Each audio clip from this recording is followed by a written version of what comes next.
নমস্কার বন্ধুরা, welcome to SB spot zone. এই ভিডিওতে আমরা কথা বলবো বেশ কিছু গুরুত্বপূর্ণ আপডেট নিয়ে। বেশ কিছু গুরুত্বপূর্ণ বড় আপডেট বেরিয়ে আসছে। এই আপডেটগুলি আজকের এই ভিডিওতে তোমাদেরকে জানাবো। তো চলো বেশি দেরি না করে ভিডিওটা শুরু করা যাক। প্রথমেই আমরা কথা বলবো হায়দ্রাবাদ এফসি সেন্টার ব্যাকে খেলা প্লেয়ার আলেক্স সাজিকে নিয়ে।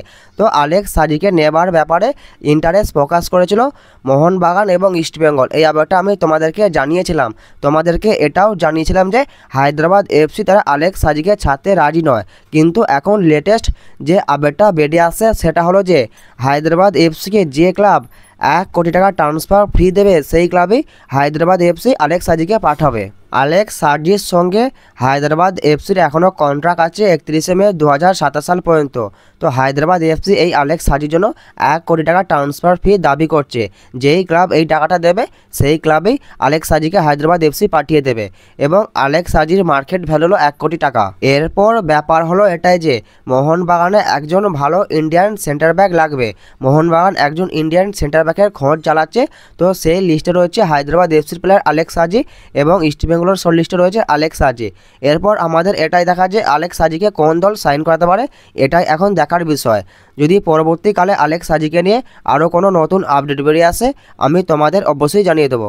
এরপর আমরা কথা বলবো ইস্টবেঙ্গলের প্লেয়ার আনোয়ার আলীকে নিয়ে। তোমরা সকলেই জানো যে আনোয়ার আলী আইএসএল চলাকালীন একটা চোট পেয়েছিলেন। তো সেই চোটের কারণে তিনি আইএসএলের বেশ কিছু ম্যাচ তিনি খেলতে পারেনি। তো এখন লেটেস্ট যে আপডেটটা বেরিয়ে আসছে সেটা হলো যে সুপার কাপ আসছে, এই সুপার কাপে আনোয়ার আলী তিনি তার চোটের কারণে ইস্টবেঙ্গল এফসিতে খেলতে পারবে না, কারণ তার চোটটা এখনও পুরোপুরি ঠিক হয়নি। তো সেই কারণে তিনি সুপার কাপে ইস্টবেঙ্গল এফসিতে খেলতে পারবেন না, এরকমই আপডেট বেরিয়ে আসছে আনোয়ার আলীকে নিয়ে। এরপর আমরা কথা বলবো মোহনবাগানকে নিয়ে। মোহনবাগানের সঙ্গে জামশেদপুর এফসির প্রথম সেমিফাইনালে মোহনবাগানের বেস্ট প্লেইং এক্সাই কী হতে পারে সেটা নিয়ে আমরা হালকা করে একটু আলোচনা করব। তো আমি যে প্লেইং এক্সাইটা বানিয়েছি আমি সেটা 4-2-3-1 এই ফরমেশনই প্লেইং এক্সাইটা বানিয়েছি।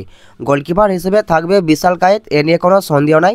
4 জন ডিফেন্ডার হিসেবে যারা থাকবেন, লেফট ব্যাক পজিশনে থাকবেন সুভাশিস বোস, রাইট ব্যাক পজিশনে থাকবেন আশিস রায়। এছাড়াও সেন্টার ব্যাকে যে দুজন প্লেয়ার থাকবেন তারা হলেন বাঁ দিকে থাকবেন আলবার্তো রদ্রিগেজ এবং ডান দিকে থাকবেন টম আলড্রেড। তো ডিফেন্স এরকমই থাকবে, ডিফেন্সে কোনো চেঞ্জ হবে না। এরপর আমরা কথা বলবো ডিফেন্সিভ মিডফিল্ড পজিশন। তো ডিফেন্সিভ মিডফিল্ড পজিশনে যে দুজন প্লেয়ার থাকবে তারা হলেন বাঁ দিকে থাকবেন আপুয়া এবং ডান দিকে থাকবে অনিরুদ্ধ থাপা। তো আপুয়ার সঙ্গে অনিরুদ্ধ থাপাই খেলবে, এরকমই চান্স সবথেকে বেশি। এবং দুই উইংয়ে যারা থাকবেন তারা হলেন বাঁ দিকে থাকবেন লিস্টন কোলাসো এবং ডান দিকে থাকবেন সাহাল আব্দুল সামাদ। কারণ মনবীর সিংয়ের এই ম্যাচে খেলার সম্ভাবনা খুবই কম, হয়তো তিনি বেঞ্চে থাকতে পারেন কিন্তু ফার্স্ট 11-এ থাকার সম্ভাবনা তার খুবই কম।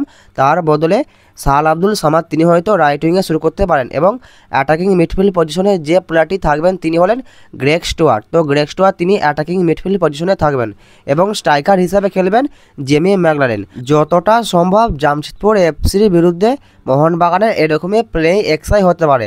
আর চেঞ্জ হলে আরেকটা জায়গায় চেঞ্জ হতে পারে, যদি আপুয়া অ্যাভেলেবেল না থাকে তাহলে হয়তো থাপা আপুয়ার জায়গায় খেলবে এবং থাপার জায়গায় দীপক তাংড়ি তিনি খেলতে পারেন। তো প্লেইং এক্সাই এরকমই হবে, এর বেশি চেঞ্জ হবে না, হয়তো চেঞ্জ হলে ফরমেশন চেঞ্জ হতে পারে। এরপর তোমাদেরকে যেটা জানাবো সেটা হলো যে মোহনবাগানের কোচ মলিনা তিনি তার দলের গোলকিপার বিশাল কায়েতকে নিয়ে প্রেস কনফারেন্সের সামনে তিনি হালকা করে একটা বড় মন্তব্য করেছেন। তিনি যেটা বলেছেন সেটা হলো যে তিনি বলেছেন যে ফুটবলে যে কোনো ভুল ফুটবলেরই একটি অংশ, তা যে কারোর সঙ্গে ঘটতে পারে। তবে বিশালের সম্পর্কে আমার কোনো সন্দেহ নেই, আমি তাকে পুরোপুরি বিশ্বাস করি এবং আমি নিশ্চিত যে বিশাল কায়েত জামশেদপুরের বিরুদ্ধে তার দুর্দান্ত পারফরমেন্স দেখাবে। মোহনবাগানের কোচ মলিনা তিনি তার দলের গোলকিপার বিশাল কায়েতকে নিয়ে এই হালকা করে এই ছোটো মন্তব্যটাই করেছেন। এরপর তোমাদেরকে যে আপডেটটা জানাবো সেটা হলো যে কয়েকজন কমেন্ট করছিলে যে চেন্নাই এফসির কোচ ওয়েন কোয়েলের সঙ্গে চেন্নাই এফসি ক বছরের চুক্তি করেছে। যেটা জানতে পারা যাচ্ছে সেটা হলো যে ওয়েন কোয়েলের সঙ্গে চেন্নাই এফসি ম্যানেজমেন্ট তারা 2026 সাল পর্যন্ত কন্ট্রাক্ট করেছে। তো চেন্নাই এফসিকে নিয়ে তোমাদেরকে এই আপডেটটাই জানানো ছিল, এই আপডেটটা তোমাদেরকে জানিয়ে দিলাম। তো তোমাদেরকে একটা কথা জানিয়ে রাখি, কথাটা হলো এটাই যে আমার গলার অবস্থা খুবই খারাপ, ঠিক আছে। তো খুব কাশি হচ্ছে, ঠিকভাবে ভালো ভিডিও বানাতে পারছি না। যদি কোনো রকম কোনো উচ্চারণে ভুল কিছু হয়ে থাকে তোমরা ক্ষমা করে দিও। তো তোমাদেরকে এইটুকুই বলবো। তো আজকের এই ভিডিওতে তোমাদেরকে এই আপডেটগুলি জানানো ছিল, এই আপডেটগুলো তোমাদেরকে জানিয়ে দিলাম। ভিডিওটা যদি ভালো লাগে ভিডিওটা অবশ্যই একটা লাইক করে দিও। যারা আমাদের চ্যানেলে প্রথমবার আসবে চ্যানেলটা অবশ্যই সাবস্ক্রাইব করে দিও। তো দেখা হচ্ছে নতুন কোনো একটা ভিডিওতে।